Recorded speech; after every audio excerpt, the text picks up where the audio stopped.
بسم اللہ الرحمن الرحیم اللہم صلی علی محمد و آل محمد و بارک وسلم۔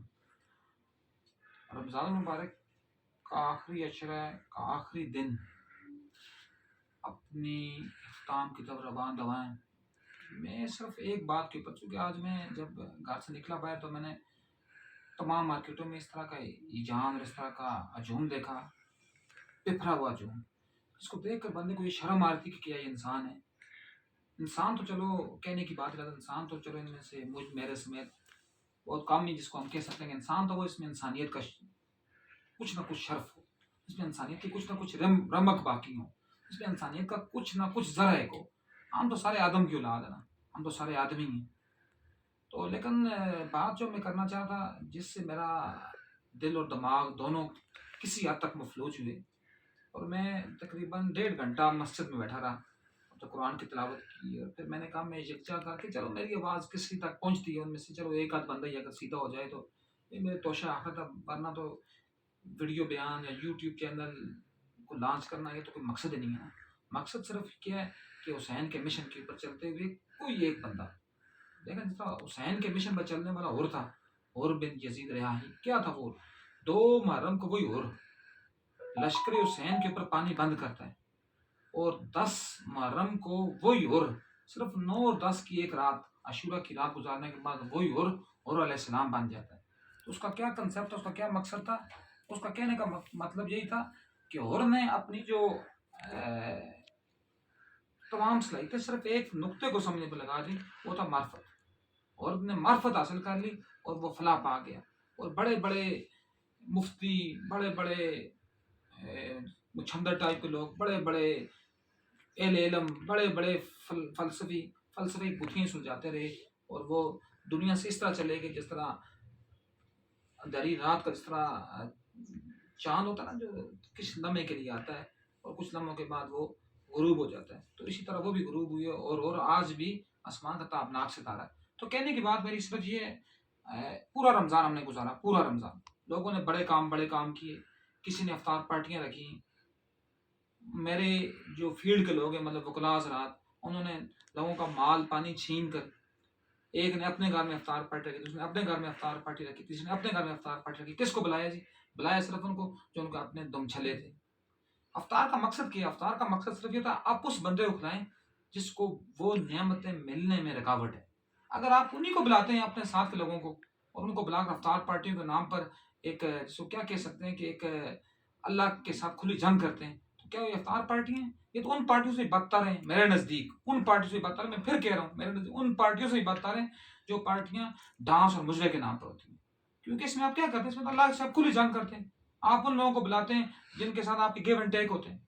تو بات کو میں اپنے اصل مدعا پر لے کر آتا ہوں۔ میرا اصل مدعا یہ تھا کہ اب دیکھیں وہی چیز لیٹ سپوز فرض کر لیں ایک سوئیوں کا پیکٹ فرض کر لیں، وہ رمضان سے پہلے لیٹ سپوز 40 روپے کا تھا، رمضان میں وہی پیکٹ جو ہوا ہے وہ ہوا 80 سے 90 روپے کا، اور آج عید پر وہی پیکٹ بکے گا 190 روپے کا۔ اس کا مطلب کیا ہے کہ ہم اتنے ذخیرہ اندوز قوم ہیں کہ اللہ کی امان، ہم اتنے ملاوٹ شدہ قوم ہیں، وہ چیز جو کبھی بکتی ہی نہیں ہے، جس کا بکنا ہوتا ہی نہیں ہے، رمضان میں اور عید پر وہ بھی ہاتھوں ہاتھ بکتی ہے۔ اور ہاتھوں ہاتھ بکنے کا مطلب کیا ہے؟ لیٹ سپوز کسی کے پاس اگر فرض کیا 2 لیٹر دودھ آیا ہے، چلو 2 لیٹر تو میں تھوڑا کم کے رہا ہوں، 20 لیٹر دودھ آیا ہے، جب وہ 20 لیٹر دودھ ختم ہونے کے قریب ہوتا ہے، 2 لیٹر بچتا ہے، اس میں مزید اور پانی ڈالا جاتا ہے۔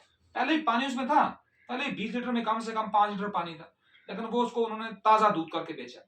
اس کے بعد جب اینڈنگ مرحلے پر آیا تو لوگوں نے کہا کہ اب تو یہ ہے جی کہ اپنا دودھ ختم ہو رہا ہے، اس کی مانگ بڑھ رہی ہے، تو آپ اس میں پانی ڈال کر اور بیچتے ہیں۔ تو میرے نبی نے فرمایا، یہ میرا یا کسی صحابی کا یا کسی ولی کا قول نہیں ہے، میرے نبی نے فرمایا جو متفق علیہ حدیث ہے۔ سرکار کیا فرماتے ہیں کہ جس نے ملاوٹ کی وہ ہم میں سے نہیں، جس نے ملاوٹ کی۔ اب آپ دیکھ لیں ہمارے ارد گرد، دیکھیں میرے آقا صلی اللہ علیہ وسلم کی حدیث کا مفہوم تھا کہ پوری عید پورے جو ہے نا روئے زمین پر جتنے بھی ذرائع معاش ہیں، ان میں سب سے جو برکت والا ذریعہ ہے وہ کیا؟ تجارت۔ اسلام جو پھیلا نا، آپ نے دیکھا ہوگا اسلام انڈونیشیا میں 100% مسلمان ہیں، ملیشیا میں مسلمانوں کی تعداد بہت زیادہ ہے، مطلب ایک میجورٹی ریلیجن ہے۔ تو وہاں اسلام کیسے پھیلا؟ وہاں اسلام نہ تلوار سے پھیلا، نہ کسی کی تبلیغ سے پھیلا، وہاں اسلام صرف اور صرف تاجروں کے زور سے پھیلا، اور لوگ انتظار کرتے تھے ان جزیروں کے لوگ کہ مسلمان تاجر آئیں گے، ہم ان سے مال خریدیں گے۔ اور آج تو کیا ہوتا ہے، کسی دکان پر لکھا ہوا الحاج یوسف شاہ، تو بندہ کہے گا اس الحاج یوسف شاہ کے اوپر تو لعنت بھیجیں، کسی سکھ ہندو کی دکان ڈھونڈیں، کسی کرسچن کی دکان ڈھونڈیں، وہاں سے ہمیں چیز سستی بھی ملے گی، معیاری بھی ملے گی، اور اس میں ملاوٹ بھی کام ہوگی۔ اب مجھے یہ بتائیں، چھوٹا سا میرا سوال ہے، 2 3 سوال۔ اب ایک بندہ جو کس کا تاجر تھا، سبزیوں کا تاجر، اس نے پورے رمضان میں سبزیوں میں ملاوٹ کر کے، سبزیوں میں گلی سڑیاں سبزیاں بیچ کر، ٹھیک ہے نا، پھلوں کو انجیکشن لگا کر، کس کے انجیکشن، مٹھاس کے، یا اس کے اندر اس کو پھیلانے کے انجیکشن لگا کر وہ اس نے بیچے ہیں، اور اس نے منافع کما کر اپنی جیبیں بھری ہیں، اور جیبیں بھرنے کے بعد وہ کیا کہے گا جی کہ چلیں جی مدینے چلتے ہیں، تو کیا مدینے والا ان کی حاضری قبول کرے گا؟ ہرگز نہیں۔ ان کے سارے روزے ان کے منہ پر دے مارے جائیں گے۔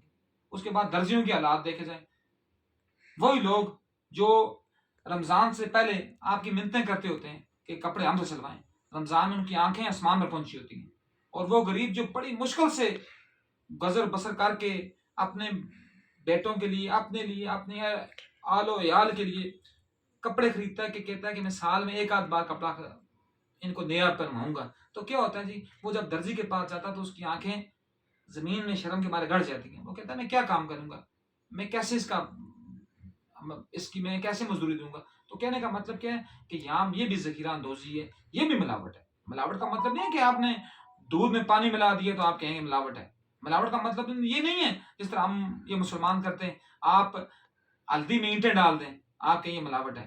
ملاوٹ کا مطلب یہ نہیں ہے کہ آپ آٹے میں بھوسا ڈال دیں اور آپ کہیں ملاوٹ۔ اس طرح آج کل شہباز شریف سنا ہے کہ وہ آٹا لوگوں جو فری آٹا دے رہا ہے، اس آٹے کا سارا جو متمع نظر ہے وہ سارا وہ گندم ہے جو یوکرائن سے انہوں نے برآمد کی ہے، جس کا کوئی بھی استعمال نہیں تھا۔ اس کا استعمال صرف اتنا تھا، اس گندم کا استعمال، کہ اس گندم سے جو جانور تھے، جانوروں کا چارہ بنتا تھا، لیکن اسی گندم کے لیے آدم کے بیٹوں کو رسوا کیا جا رہا ہے۔ اور پھر میں کہتا ہوں، آپ مجھے یہ بتائیں کہ اس تمام صورتحال سے گزر کر جب یہی لوگ جب اٹھیں گے، وہی لوگ جب کہیں گے کہ ہم اسی پیسے سے ہم عمرہ کریں، حج کریں، محافل میلاد بنائیں، تو کیا ان کے پر اللہ کی لعنت نہیں برسے گی؟ تو پھر تو وہی بات ہوگی جس طرح سورہ ماؤن میں اللہ پاک فرماتا ہے فَوَيْلٌ لِّلْمُصَلِّينَ، ان کی نمازیں ان کے منہ پر دے ماری جائیں گی۔ اللہ ان کی نمازوں کی ضرورت ہی نہیں ہے۔ اللہ کو کس بات کی ضرورت ہے کہ اللہ نے کہا کتب علیکم الصیام، کون سا ہم پہ روزے فرض کیے گئے، کس لیے فرض کیے گئے؟ آیت کے آخر پر اللہ کہتا ہے لعلکم تتقون، تاکہ تم متقی ہو جاؤ۔ ہم متقی نہیں ہوتے، ہم تو مزید خمار ہوتے ہیں۔ مجھے بتائیں، رمضان سے پہلے اگر فرض ہے کسی بندے کا وزن ہے 75 کلو، رمضان کے بعد اس کا وزن ہو جاتا ہے 85 کلو، کیوں ہوتا ہے؟ کہ وہ درمیان میں 4 گھنٹے تو بھوکا رہتا ہے، لیکن افطار اور سحر کے وقت وہ جس طرح اونٹ نہیں ہوتا، اونٹ کی مانند وہ پانی پیتا ہے، اور دنیا کی جتنی بھی ملفوظات ہوتی ہیں وہ اس کے دسترخوان پر چنی ہوتی ہیں۔ ساتھ والا جو بندہ ہوگا وہ بھوکا مر رہا ہوگا، لیکن اس کے دسترخوان پر جب تک 1000 قسم کے انواع اقسام نہیں ہوں گے، پھل نہیں ہوں گے، اس کو چین نہیں آئے گا۔ تو کیا ہوتا ہے، اللہ پھر ان سے 2 باتیں، اللہ ان پر ڈائریکٹلی عذاب ڈالتا ہے، 2 directly at the instance, at the spot عذاب ہوتے ہیں۔ ایک تو ان کی مال سے برکت اٹھ جاتی ہے، اور دوسرا ان کے ضمیر جو ہوتے ہیں وہ مردہ ہو جاتے ہیں۔ تو اس لیے کسی نے بڑی زبردست بات کی، ڈاکٹر صاحب کسی نے کہا تھا کہ جب آپ کا ضمیر مطمئن ہے تو پھر آپ کو نہ کسی کی آ کی فکر ہے، نہ کسی کی واہ کی فکر ہے، آپ نے صرف اپنا کام کرنا ہے، اپنے حصے کا کام کرنا ہے۔ اور یہ جو ملاوٹ والے ہیں ان کے خلاف جب تک عوام کھڑی نہیں ہوگی، لیکن عوام کون سی عوام؟ یہ تو جاہلوں کا سمندر ہے، یہ تو وہ گدھ ہیں۔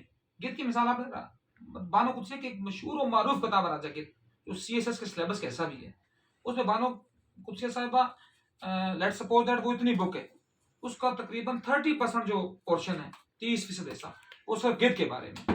اور ہم کہتے ہیں گدھ کی خوبی کیا ہوتی ہے؟ گدھ یہ نہیں ہے، گدھ کس فیملی کا؟ گدھ جو سپیشی ہے وہ باز کی سپیشی ہے، شاہین کی سپیشی ہے۔ گدھ رذیل ترین جانور کیوں ہے؟ کیونکہ گدھ ہمیشہ مردار کھاتا ہے، اور مردار بھی کیسا کھاتا ہے؟ جب اس کو بھوک لگتی ہے وہ اپنی کیک کرتا ہے، وہ کیک کو پھر چاٹتا ہے، پھر بھوک لگتی ہے پھر دوسری بار کیک کرتا ہے، پھر اس کو چاٹتا ہے، جب کیک کا نظام ختم ہوتا ہے پھر غلاظت کرتا ہے اور غلاظت اپنی کو کھاتا ہے۔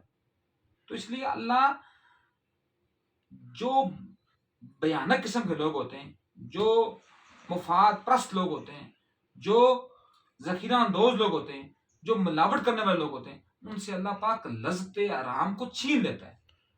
پھر وہی دولتیں ان کے بیٹوں کے ذریعے نکلتی ہیں، ان کی بیٹیوں کے ذریعے نکلتی ہیں۔ کسی نے کہا تھا بڑی کام کی بات نا، کہ وہ لوگ جو زمانہ قدیم، چلو میں ویسے کہہ رہا ہوں، آج سے تقریباً 30-40 سال پہلے یا 50 سال پہلے بات کر لیں، جو غریبوں کی بیٹیوں کو نچواتے تھے، مجرے کرواتے تھے، آج انہی کی بیٹیاں ٹک ٹاک پر ناچ کر اپنے ماں باپ کا قرض پورا کر دیں. کیونکہ اللہ پاک کے یہاں دیکھیں، اللہ کے دو نظام ہیں. ایک قانون فطرت ہے، اس کا نظام فطرت، ایک نظام معیشت ہے. قانون فطرت اور ایک نظام شریعت. معیشت کی بات میں کہا تھا، نظام شریعت. نظام شریعت تو ہر ایک کے لیے ڈفرینٹ ہے. نظام شریعت میں تو معافی بھی ہو سکتی ہے، تلافی بھی ہو سکتی ہے، لیکن نظام فطرت میں کوئی معافی تلافی نہیں. نظام فطرت ہر ایک کے لیے یکساں ہے. اگر 1957-56 میں کرنل مٹکاف نامی بندہ، جو سلطنت برطانیہ کا مشہور و معروف کرنل گزرا ہے، وہ اگر صبح کاذب کے وقت، صبح کاذب اور صبح صادق دو صبح ہوتی ہے. صبح کاذب کون سی ہوتی ہے؟ وہ صبح جہاں سے سحری کا ٹائم ختم ہوتا ہے، وہ صبح کاذب. اور صبح صادق، وہ صبح صادق. صبح کاذب کون سی ہے؟ جس وقت ہمیں سحری کے ٹائم کا پتہ چلتا ہے کہ ہماری سحری کس ٹائم میں ہو رہی ہے. تو وہ صبح کاذب کے وقت اٹھ کر اپنا تمام کام، مین والا اپنا ذاتی کام میں کیا، اپنی ورزش، اپنے امور گرداری والا انجام دے کر صبح صادق کے وقت وہ اپنے دفتر میں ہوتا تھا. اور دفتر میں ہونے کے بعد 10 بجے تک وہ تمام سائلین کی فائلیں سائن کر کے اگلا پیغام اپنے پی اے کو دے جاتا تھا کہ اب اس کو سلطنت برطانیہ میں کیسے بھیجنا ہے. تو وہ کرنل مٹکاف کامیاب ہوگا یا وہ بادل یا ظفر کامیاب ہوگا، جس کی لال قلعے کی چھوٹی سی حکومت تھی، لال قلعے تک، لیکن اس کے خطبات کتنے بڑے تھے، ذل سبحانی، بادشاہ وقت، امیر المومنین، کیا سے کیا. اس کے گھر میں، اس کے لال قلعے میں جو زندگی کے اثار ہوتے تھے، وہ دن کو 12 بجے بیدار ہوتے تھے، اور دن کے 12 بجے اس کے شہزادے اٹھتے تھے، اور ان کے لیے جو اسپینش کنیزیں تھی، وہ ان کے لیے سونا کی کٹوروں میں پانی لے کر آتی تھی، ان کے منہ ہاتھ دھلواتی تھی. تو اللہ کے نظام فطرت میں وہ بادشاہ ظفر بے شک مسلمان ہو، وہ ناکام ہے. وہ لارڈ کرنل مٹکاف کامیاب ہے، کیونکہ وہ اللہ کی فطرت کے ساتھ جنگ نہیں کرتا تھا. تو میں یہ کہتا ہوں کہ اس نظام میں 2 کردار ہیں. ایک ملاوٹ کرنے والا، جس کے بارے میں نبی اکرم صلی اللہ علیہ وسلم نے خود کہہ دیا کہ وہ مجھ سے نہیں ہے. اور دوسرا وہ اس سے بدترین ہے، بدبخت ہیں، جو ان کے خلاف اٹھتے نہیں، جو ججوں، جرنیلوں، جرنلسٹوں، جاگیرداروں کے خلاف جو اٹھتی نہیں ہے، وہ جاہل عوام ہے. وہ کیوں بدبخت ہے؟ وہ اس لیے بدبخت ہے کہ وہ بزدل ہے. اور میرے آقا صلی اللہ علیہ وآلہ وسلم کا ہی ایک فرمان علی شان ہے کہ بزدلی وہ لعنت ہے جو بندے کو کہیں کم نہیں چھوڑتی. کیونکہ جب تک آپ کے اندر خوف ہے، آپ کبھی کامیاب نہیں ہو سکتے. جب آپ بزدلی کی چادر کو پھینک دیتے ہیں، تب آپ پر کامیابی کے دروازے کھلتے ہیں. تو ہمارا بھی سب سے بڑا مطمع نظر یہی ہے کہ ہم بزدلی کو چھوڑیں، ہم غیرت مند قوم بنیں، ہم ان بدبختوں کے خلاف کھڑے ہو جائیں. جب ہم کھڑے ہوں گے تو یہ ریت کی دیوار ثابت ہو جائیں گے. اور سب سے بڑا اس کا پلس پوائنٹ یہ ہے کہ یہ جو ہوتے ہیں نا، یہ جو بڑے بڑے بت بنے ہوتے ہیں سیاسی گماشتوں کی شکل میں، جرنیلوں کی شکل میں، ججوں کی شکل میں، یہ اندر سے بالکل بودھے ہوتے ہیں، بہت سیدھا ٹائپ کے ہوتے ہیں. ان کے خلاف جب ایک بندہ کھڑا ہوتا ہے نا، تو پھر یہ ریت کی دیوار کی طرح، ریت کے گروندے گرتے ہیں نا، اس طرح یہ بہہ جاتے ہیں. تو اس لیے اس رمضان میں سب سے بڑی جو بات میں وہ کہتا ہوں جو آپ سیکھیں، وہ سیکھنے کی بات کیا ہے کہ آپ ان ملاوٹ کرنے والے کرداروں کے خلاف جہاد شروع کریں، آپ ان بزدلوں کے خلاف جہاد شروع کریں.